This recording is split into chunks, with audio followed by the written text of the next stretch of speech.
A Russian colonel reportedly died of cardiac arrest after it was discovered during a rotation that he had been lying to his superiors about his division's control of territory in the Kherson region. Colonel Alexei Vladlenovich Plisov, call sign Ryazan, was the commander of the Russian 70th Motor Rifle Division of the 18th Combined Arms Army. The division was located on the left bank of the Dnipro River.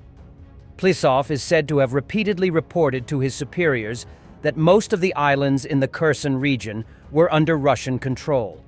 However, Ukrainian reports and independent assessments have consistently assigned the islands to the gray zone, controlled by neither side.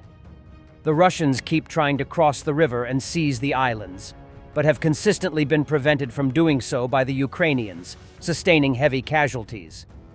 Conditions are said to be extreme, with cut-off Russian soldiers dying of starvation. Shortly before Plisov died on the night of the 12th of October, his division was ordered to rotate to Chasiv Yar in eastern Ukraine and be replaced by the 98th Guards Airborne Division, Military Unit 65,451, under the command of Major General Ruslan Leontovich Yevdokimov.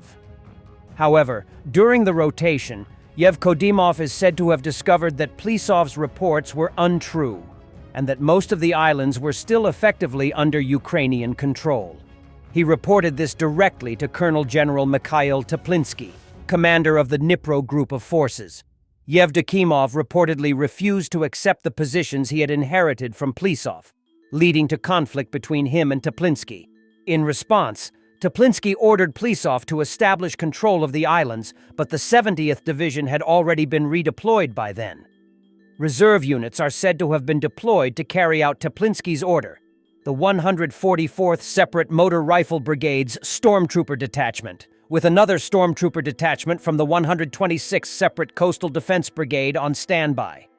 Ironically, Plisov is said to have discovered that Teplinsky's own units did not control territory around Chasiv Yar that they had claimed, indicating that Teplinsky or his subordinates had likewise not been truthful about their achievements. Plisov's health was deteriorating before his death, according to his wife. He sustained a serious injury in 2022, which led to partial amputation of his feet and meant that he had to constantly take blood thinners. He was in training for a promotion to a general officer rank. Russia has had consistent problems throughout the war in Ukraine, with its army commanders lying about their military successes. They have a financial motive to do so, as they can look forward to awards and cash bonuses for capturing targets. However, this has frequently caused excessive casualties as Russian troops are sent unprepared into Ukrainian strongholds which have been falsely claimed as captured, creating vulnerabilities for other Russian units as well.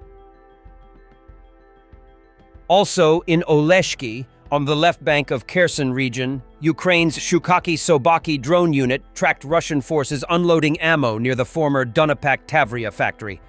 The video shows the aftermath of a precise strike by the 406th Artillery Brigade.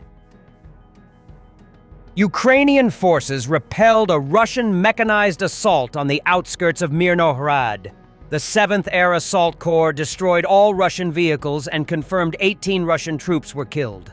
As of now, there are no more Russian forces in Mirnohrad or Pokrovsk, but the situation remains fluid.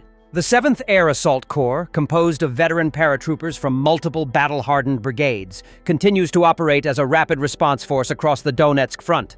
After halting the Russian attack near Mirnohrad, its reconnaissance elements are conducting constant drone surveillance to detect regrouping attempts and hidden artillery positions. The area remains under intermittent shelling, but Ukrainian units maintain full control of the approaches to both Mirnohrad and Pokrovsk. Engineers are reinforcing defensive lines, while forward observers coordinate counter-battery fire against Russian positions east of Novorodivka.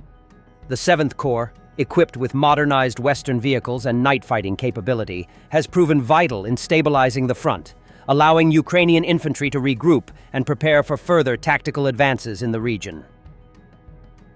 After Trump realized that Putin had played him once again, and Washington canceled the meeting in Budapest, the United States is slapping additional sanctions on Russia for Russia's lack of serious commitment to a peace process to end the war in Ukraine. Today's action targets Russia's two largest oil companies, Open Joint Stock Company Rosneft Oil Company, Rosneft, and Lukoil OAO, Lukoil, which are now designated. Rosneft is a vertically integrated energy company specializing in the exploration, extraction, production, refining, transport, and sale of petroleum, natural gas, and petroleum products. Lukoil engages in the exploration, production, refining, marketing, and distribution of oil and gas in Russia and internationally.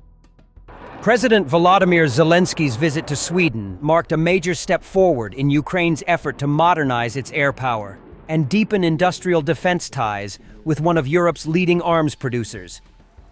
During the visit, Zelensky toured the production facilities of Saab, the manufacturer of the Gripen fighter jet, gaining an up-close view of the company's latest technologies, from advanced reconnaissance and anti-drone systems to flight simulators and electronic warfare platforms. At the heart of the visit was a joint declaration of intent between Kiev and Stockholm to supply Ukraine with between 120 and 150 of the new generation Gripen E fighter jets. The agreement envisions not just a transfer of aircraft, but a broad defense partnership that includes joint production, technology sharing, and the development of new capabilities tailored to Ukraine's battlefield needs.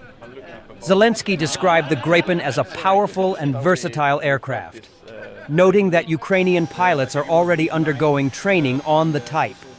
The Swedish-designed jet, known for its agility, low operational cost, and integration of NATO standard weapon systems, would represent a major leap forward for Ukraine's Air Force, which continues to rely heavily on aging Soviet-era MiG and Su aircraft.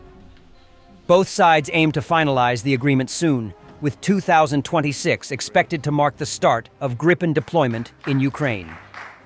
Swedish Prime Minister Ulf Kristersson emphasized that this is not a short-term gesture, but the foundation of a long-term partnership.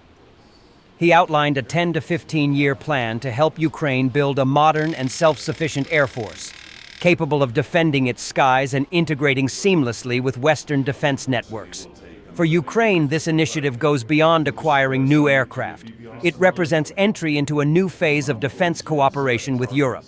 Saab's involvement in joint production will likely stimulate Ukraine's domestic defense industry, enabling local assembly, maintenance, and eventually co-development of advanced systems. Zelensky's visit to Saab's facilities symbolized more than a diplomatic exchange. It was a glimpse into the future of Ukraine's armed forces, Western-equipped, technologically advanced, and increasingly independent in sustaining its defense. Landing in wet concrete is admittedly not the most normal flying mishap. The Mi-8 helicopter carrying the Indian president got stuck in concrete that was poured just hours before landing. And this is supposed to be the next world power alongside China? Guys, stick to the curry.